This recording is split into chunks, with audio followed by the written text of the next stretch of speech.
জনগণের অধিকাংশ প্রত্যাশা পূরণ করছে সরকার, বললেন প্রধানমন্ত্রী। ষড়যন্ত্রের বিরুদ্ধে ঐক্যবদ্ধ থাকার আহ্বান। কুড়িগ্রামে হবে ভুটানের অর্থনৈতিক অঞ্চল, থিম্পুতে বার্ন হাসপাতাল করবে বাংলাদেশ। ঈদের আগেই শ্রমিকদের বেতন বোনাস পরিশোধের অনুরোধ, অসন্তোষ ঠেকাতে সতর্ক আইনশৃঙ্খলা বাহিনী।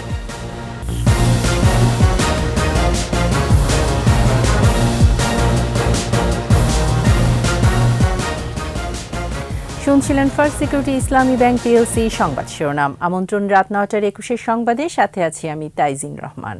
দর্শক, ২১ টেলিভিশনের সংবাদ একই সাথে সরাসরি দেখতে পাবেন আমাদের ফেসবুক পেজ www.facebook.com/2124 অনলাইনে। প্রধানমন্ত্রী শেখ হাসিনা বলেছেন, স্বাধীনতা, সার্বভৌমত্বকে খর্ব এবং অর্থনৈতিক মুক্তির আকাঙ্ক্ষাকে নস্যাৎ করার ষড়যন্ত্র আজও থামেনি। তবে রাজনৈতিক সদিচ্ছা এবং সঠিক পরিকল্পনার মাধ্যমে সীমিত সম্পদ দিয়েও যে একটি দেশ এগিয়ে নেওয়া যায় তা প্রমাণ করেছে আওয়ামী লীগ।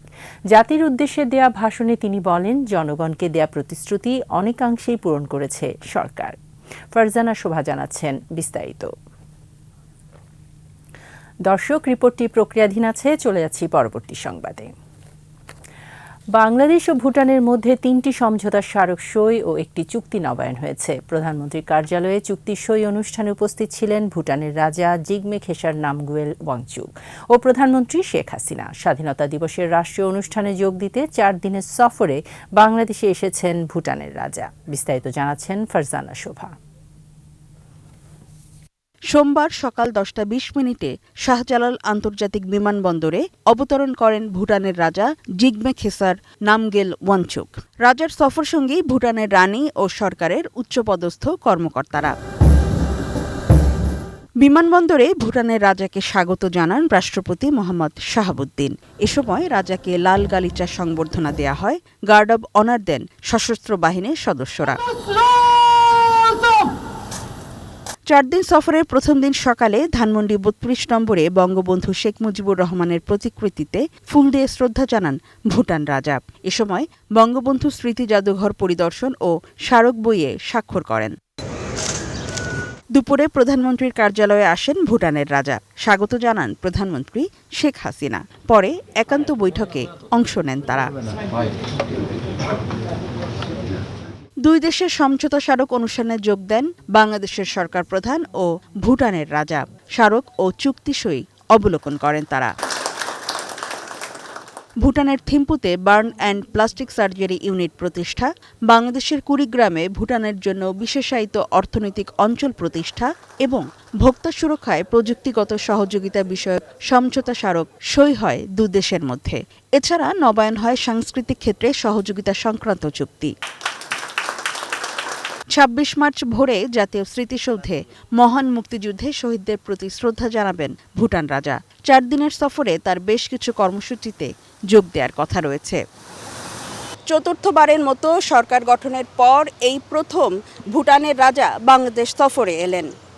বন্ধুপ্রতিম দেশের রাজার এই সফরের মধ্য দিয়ে দুদেশের দ্বিপাক্ষিক বন্ধুত্বপূর্ণ সম্পর্ক নতুন মাত্রা পাবে, বাড়বে বিনিয়োগ ও বাণিজ্যের পরিসর, আন্তর্জাতিক যোগাযোগেও আসবে নতুন মাত্রা। ফারজানা শোভা, ২১ টেলিভিশন, ঢাকা। ঈদের আগে পোশাক শ্রমিকদের বেতন বোনাস পরিশোধে মালিকদের প্রতি অনুরোধ জানিয়েছেন শিল্প পুলিশের প্রধান। এর মধ্যে বোনাস এপ্রিলের প্রথমেই এবং বেতন ছুটির আগে দেওয়ার অনুরোধ তার। একই সঙ্গে জানিয়েছেন, বেতন বোনাসকে কেন্দ্র করে কোনো অপশক্তি যাতে আইনশৃঙ্খলার অবনতি ঘটাতে না পারে তা নিশ্চিতে গোয়েন্দা তৎপরতা বাড়ানো হয়েছে। আর শিল্প মালিকরা বলছেন, কঠিন হলেও নির্দিষ্ট সময়ে বেতন বোনাস দেওয়ার চেষ্টা চলছে। আহমেদ বাবুর রিপোর্ট। রাজধানীর উত্তরায় শিল্প পুলিশের প্রধান কার্যালয়ে পোশাক শিল্পের মালিকদের বিভিন্ন সংগঠনের প্রতিনিধি, সরকারের বিভিন্ন সংস্থা ও শিল্প পুলিশের বৈঠক। বৈঠকে শ্রমিকদের বেতন বোনাস পরিশোধ সহ বিভিন্ন কারখানার বর্তমান পরিস্থিতি নিয়ে আলোচনা হয়। পরে সাংবাদিকদের সাথে কথা বলেন শিল্প পুলিশের প্রধান ও অতিরিক্ত আইজিপি মাহবুবুর রহমান। জানান, কোনো মালিক বেতন দিতে ব্যর্থ হলে বিকল্প ব্যবস্থা বের করার অনুরোধ করা হয়েছে নেতাদের। বোনাস প্রত্যেকটি শ্রমিক যেন মাসের শুরুতেই পায়। আমরা প্রত্যাশা করব মালিক যারা আছেন তাদেরকে অনুরোধ করব বোনাসটা যেন যথাসময়ে পায়। শ্রমিক যেন ঈদের বেতন নিয়ে যেতে পারে এই ব্যবস্থা মালিক সংগঠন যারা আছেন তারা করবেন। এই শ্রমিকদের বেতন ভাতাকে কেন্দ্র করে কোনো গোষ্ঠী কোনো শক্তি কোনো রকম ভ্যান্ডালিজমের সুযোগ না পায়, আমাদের ইন্ডাস্ট্রি কলকারখানা যেন অক্ষত থাকে, এই জন্য আমরা চেষ্টা করব। এ সময় পোশাক কারখানার মালিকরা বলেন, রপ্তানি অর্ডার কমে যাওয়া, গ্যাসের মূল্যবৃদ্ধি সহ বিভিন্ন কারণে শিল্পে সংকট তৈরি হয়েছে। অতীত এরকম হয়েছে, আমরা কিন্তু ঈদের আগের দিন পর্যন্ত মানে সবাইকে অন্তত শ্রমিকদেরকে বেতন বোনাস দিয়ে বিদায় করতে সক্ষম হয়েছি। সেই চেষ্টা আমাদের অব্যাহত থাকবে, তবে এবার আগের চেয়ে একটু সংকট বেশি। ভালো ফ্যাক্টরি মালিকও কিন্তু সাফার করছে, কেউ হয়তো এখন পর্যন্ত ফ্রন্টলাইনে বলছে না, চেষ্টা করছে তার মতো করে সমাধান করতে। তো আপনাদেরকে অনুরোধ করব যে একটা ফ্যাক্টরি মালিক পারতপক্ষে কোনোভাবেই যে একটা সুস্থ ফ্যাক্টরি মালিক কিন্তু তার বেতন বা বোনাস বাকি রাখে না। 2024 সাল কঠিন হলেও নির্দিষ্ট সময়ে পোশাক শ্রমিকদের বেতন বোনাস পরিশোধের চেষ্টা করা হচ্ছে বলেও জানান মালিকরা। ব্যাংকের সাথে নানান রকম সংকট, ইন্টারন্যাশনাল। আহমদ বাবু, 21 টেলিভিশন, ঢাকা। নিচ্ছি সংবাদ বিরতির পর যা থাকবে। পাকিস্তানের সাবেক সেনা কর্মকর্তারা 25শে মার্চের গণহত্যা স্বীকার করেছে, আন্তর্জাতিক স্বীকৃতির দাবি। আমন্ত্রণ আবারও রাত 9টার 21 সংবাদে। প্রধানমন্ত্রী শেখ হাসিনা বলেছেন, স্বাধীনতার সার্বভৌমত্বকে খর্ব এবং অর্থনৈতিক মুক্তির আকাঙ্ক্ষাকে নস্যাৎ করার ষড়যন্ত্র আজও থামেনি। তবে রাজনৈতিক সদিচ্ছা এবং সঠিক পরিকল্পনার মাধ্যমে সীমিত সম্পদ দিয়েও যে একটি দেশকে এগিয়ে নেওয়া যায় তা প্রমাণ করেছে আওয়ামী লীগ। জাতির উদ্দেশ্যে দেয়া ভাষণে তিনি বলেন, জনগণকে দেয়া প্রতিশ্রুতি অনেকাংশে পূরণ করেছে সরকার। ফারজানা শোভা জানাচ্ছেন বিস্তারিত। মহান স্বাধীনতা ও জাতীয় দিবস 2024 উপলক্ষে বাংলাদেশের সকল নাগরিককে আন্তরিক শুভেচ্ছা ও পবিত্র রমজানের মোবারকবাদ জানাচ্ছি। মহান স্বাধীনতা ও জাতীয় দিবস উপলক্ষে জাতির উদ্দেশ্যে ভাষণ দেন প্রধানমন্ত্রী শেখ হাসিনা। প্রথমেই স্মরণ করেন স্বাধীনতার মহান স্থপতি জাতির জনক বঙ্গবন্ধু শেখ মুজিবুর রহমানকে। শ্রদ্ধা জানান জাতীয় 4 নেতা, মুক্তিযুদ্ধের 30 লাখ শহীদ ও বীর মুক্তিযোদ্ধাদেরকে। দ্বাদশ জাতীয় সংসদ নির্বাচনে নিরঙ্কুশ সংখ্যাগরিষ্ঠতা অর্জনের মাধ্যমে টানা 4র্থবার দেশ পরিচালনার দায়িত্ব দেয়ায় জনগণের প্রতি কৃতজ্ঞতা জানান সরকার প্রধান। সকলের সমর্থন এবং সহযোগিতা নিয়ে সাধারণ মানুষের জন্য কাজ করার অঙ্গীকার করেন। সোনার বাংলাদেশ গড়ার কাজ আরো এগিয়ে নেওয়ার জন্য আমি বারবার এই দায়িত্ব কাঁধে তুলে নিয়েছি। রমজান মাসকে সামনে রেখে নিত্যপণ্যের পর্যাপ্ত মজুদ গড়ে তোলা হয়েছে জানিয়ে তিনি বলেন, কেউ যাতে একচেটিয়া বাজার তৈরি করে অধিক মুনাফা না করতে পারে সে বিষয়ে কঠোর সরকার। জিনিসপত্রের দাম বাড়লে সাধারণ মানুষের, বিশেষ করে সীমিত আয়ের মানুষের কষ্ট হয়। আমরা আপ্রাণ চেষ্টা করে যাচ্ছি মানুষের কষ্ট লাঘবের। সরকার প্রধান আরও বলেন, রাজনৈতিক সদিচ্ছা এবং সঠিক পরিকল্পনার মাধ্যমে সীমিত সম্পদ দিয়েও দেশকে এগিয়ে নেওয়া যায় তা আজ প্রমাণিত। আমরা দেশবাসীর প্রত্যাশা অনেকাংশেই পূরণ করতে সক্ষম হয়েছি। এটা কোনো অসার বাগাড়ম্বর দাবি নয়। বাংলাদেশ আজ আর্থসামাজিক উন্নয়নের ক্ষেত্রে উন্নয়নশীল দেশ হিসেবে বিশ্বে উজ্জ্বল দৃষ্টান্ত। আমরা প্রমাণ করেছি রাজনৈতিক সদিচ্ছা এবং সঠিক পরিকল্পনার মাধ্যমে সীমিত সম্পদ দিয়েও একটি দেশকে এগিয়ে নেওয়া যায়। বিগত 15 বছরের অধিক সময় ধরে সরকার পরিচালনা করছে। এই 15 বছরের অভিযাত্রা একেবারেই কুসুমাস্তীর্ণ ছিল না। প্রাকৃতিক ও মনুষ্যসৃষ্ট দুর্যোগ, মহামারী, যুদ্ধ, আন্তর্জাতিক অস্থিতিশীল পরিস্থিতি, সর্বোপরি দেশি বিদেশি শক্তির নানা ষড়যন্ত্র আমাদের চলার পথকে বাধাগ্রস্ত করেছে বারবার। শেখ হাসিনা বলেন, দুর্যোগ, মহামারী, যুদ্ধ, আন্তর্জাতিক পরিস্থিতি এবং দেশি বিদেশি শক্তির নানা ষড়যন্ত্র উন্নয়ন অগ্রযাত্রাকে বারবার বাধাগ্রস্ত করেছে। আমাদের এই স্বাধীনতা সার্বভৌমত্বকে খর্ব করার এবং অর্থনৈতিক মুক্তির আকাঙ্ক্ষাকে নস্যাৎ করার ষড়যন্ত্র আজও থামেনি। ষড়যন্ত্রকারীরা এখনো ওত পেতে বসে আছে কিভাবে বাংলাদেশের অগ্রসরমান অভিযাত্রাকে স্তব্ধ করা যায়। 71-এর পরাজিত শক্তি ও 75-এর ঘাতক এবং তাদের দোসররা এখনো তৎপর রয়েছে পরাজয়ের বদলা নিতে। সুযোগ পেলেই তারা আঘাত আনবে। তাদের সামনে একমাত্র বাধা আওয়ামী লীগ। আওয়ামী লীগকে ছলে বলে কৌশলে নিশ্চিহ্ন বা দুর্বল করতে পারলেই পরাজিত শক্তির উত্থান অনিবার্য। কাজী কান্ডারি হুঁশিয়ার। হাজারো শহীদের রক্তের বিনিময়ে অর্জিত গণতন্ত্র বাংলাদেশ আওয়ামী লীগ কখনোই ভুলুণ্ঠিত হতে দেবে না বলেও আবারও অঙ্গীকার করেন প্রধানমন্ত্রী। আমাদের সংবিধানই গণতন্ত্রকে সুরক্ষা দেওয়া ও সমুন্নত রাখার সর্বোচ্চ রক্ষা কবচ। ফারজানা শোভা, 21 টেলিভিশন, ঢাকা। বিএনপি 25শে মার্চ কাল রাতে গণহত্যার কথা বলে না, কারণ তারা পাকিস্তান এবং আইএসআইয়ের দালাল বলে অভিযোগ করেছেন আওয়ামী লীগের প্রেসিডিয়াম সদস্য জাহাঙ্গীর কবির নানক। আর ৭১-এর গণহত্যার আন্তর্জাতিক স্বীকৃতির জন্য সরকারকে তৎপর হওয়ার আহ্বান জানিয়েছেন বক্তারা, জানাচ্ছেন আতিক রহমান পূর্ণিয়া। 25 মার্চ গণহত্যায় শহীদদের স্মরণে সম্প্রীতি বাংলাদেশের আলোচনা অনুষ্ঠান। আমাদের পূর্ব বাংলার ভূমি চাই। এতে অংশ নিয়ে প্রায় সব বক্তাই তাদের গবেষণা এবং বিভিন্ন তথ্য প্রমাণ থেকে ৭১-এর 25 মার্চের নৃশংসতা তুলে ধরেন। এবং তারা স্বীকৃতি পেয়েছে তাদের ডায়াসপোরা পিপল। তারা বলেন, পাকিস্তানের সাবেক অনেক সেনা কর্মকর্তা বিভিন্ন সময় 25 মার্চ 1971-এর গণহত্যার কথা স্বীকার করে গেছে। ৭১ সনেই তো আমেরিকার অনেক পত্রিকা এসেছে। আমাদের যেখানে যখন রাত্রে গণহত্যা হয়, ওদের দেশে তো তখন দিন, তখন পত্রিকা এসছে, বিশ্ববাসী জানে। বাংলাদেশে সেই পাকিস্তানি চরেরা যাদের বুকে রক্তক্ষরণ হয়েছিল বাংলাদেশ স্বাধীন হওয়াতে, তারা বলছে ভারতীয় দ্রব্য বর্জন করো।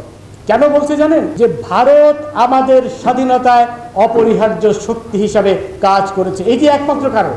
বিএনপি ভারত বিরোধিতার সমালোচনা করেন বক্তারা। তারা বলেন, স্বাধীনতা বিরোধীরা এখনও মাথা চাড়া দিয়ে উঠতে চাইছে। আজ রাত পোহালেই উঠবে স্বাধীনতা দিবসের লাল সূর্য, লাখো বাঙালির ঢল নামবে সাভার স্মৃতিসৌধে, টুঙ্গিপাড়ায় ৩২ নম্বরে, জনপদের পথে পথে।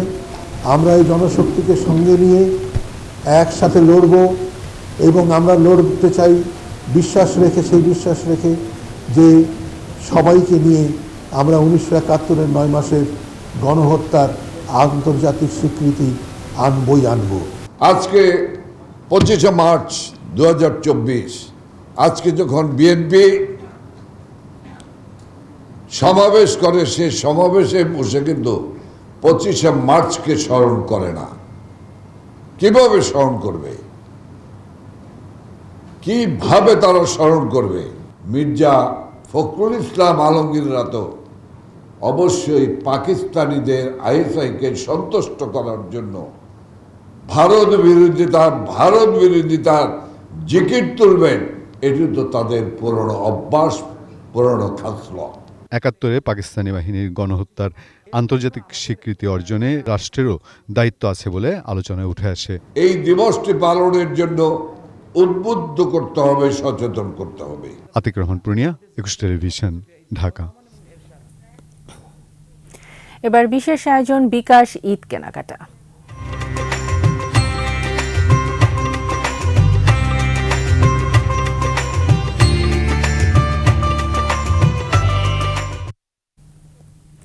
গরমের পাশাপাশি প্রকৃতিতে বর্ষারও ঘনঘটা। ঈদ সামনে রেখে তাই ফ্যাশন হাউসগুলো এনেছে নানা বৈচিত্র্যের পোশাক। আর ফ্যাশন সচেতন মানুষদের কেনাকাটায় স্বাচ্ছন্দ্য দিতে বিকাশ দিচ্ছে ইনস্ট্যান্ট ক্যাশব্যাক অফার। মিনালা দিবার রিপোর্ট। বছরের অন্যতম বড় উৎসব ঈদ উল ফিতর। এই উৎসব ঘিরে উৎসাহ উদ্দীপনা থাকে সবার মাঝেই, আর সেই উদ্দীপনার বড় অংশই নতুন পোশাক। ঈদ উপলক্ষে আরামদায়ক পোশাক এনেছে মেন্স ওয়ার্ল্ড। রাজধানীর এলিফ্যান্ট রোডে মেন্স ওয়ার্ল্ডের শোরুমে ছেলেদের জন্য থাকছে নানান ডিজাইনের পোশাক। নতুন ডিজাইনের casual shirt, formal shirt, T shirt, polo shirt, short ও লং পাঞ্জাবি, প্যান্ট ও বেল্ট নিয়ে হাজির হয়েছে মেন্স ওয়ার্ল্ড।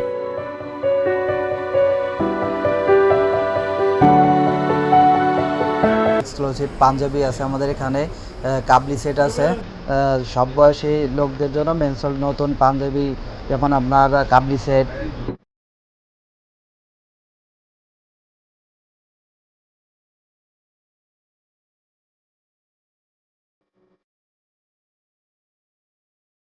ঈদে কেনাকাটায় আনন্দ বাড়িয়ে দিতে মেন্স ওয়ার্ল্ডের সাথে যুক্ত হয়েছে মোবাইল ব্যাংকিং প্রতিষ্ঠান বিকাশ।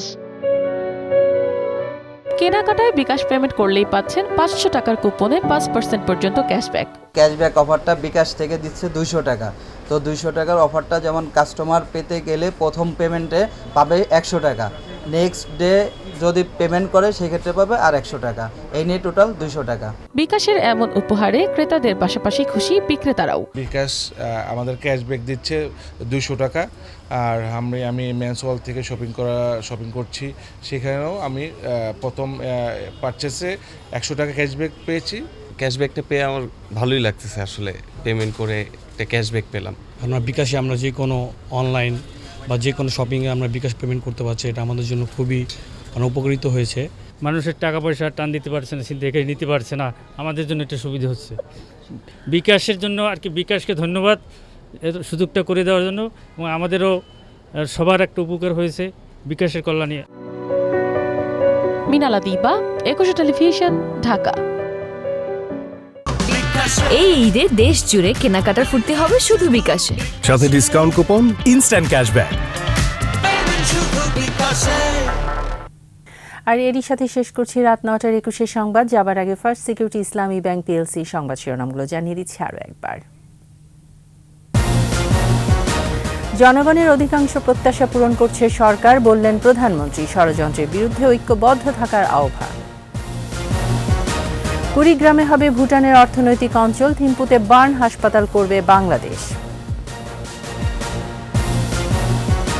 ঈদের আগেই শ্রমিকদের বেতন বোনাস পরিশোধের অনুরোধ, অসন্তোষ ঠেকাতে সতর্ক আইনশৃঙ্খলা বাহিনী।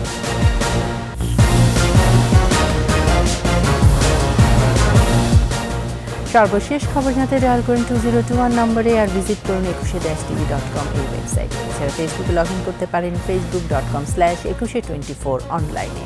পরের সংবাদ রাত 11টায় দেখার আমন্ত্রণ রইল।